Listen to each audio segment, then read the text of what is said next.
ñaari laaj a ngi nii yoo xamante ni Sénégal yi ñu ngi koy faral di laaj rawatina internautes yu nga xamante ni ñu ngi faral di topp groupe bii di Walfadjri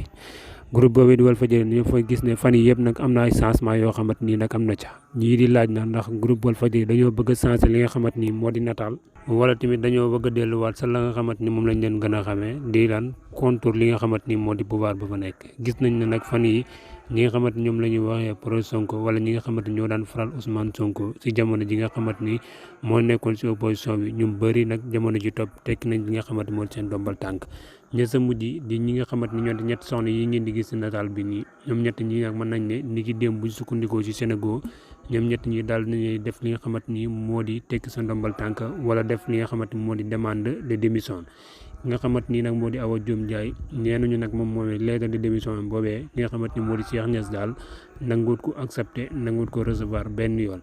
ñaar ñi nga xamante ñoom ngeen di gis ni tamit ki nga xamante ni moo di Khady Sylla ak ki nga xamante ni moo di Salma Ibrahima Fall ñoom ñaar ñooñu ñëpp mën nañ ne nekk ñaar ñoo xamante ni ñu am solo lañ nekk ay journaliste foofu si groupe Walfadjri Salma Ibrahima Fall di ànd ak ki nga xamante ni moo di Moustapha Diop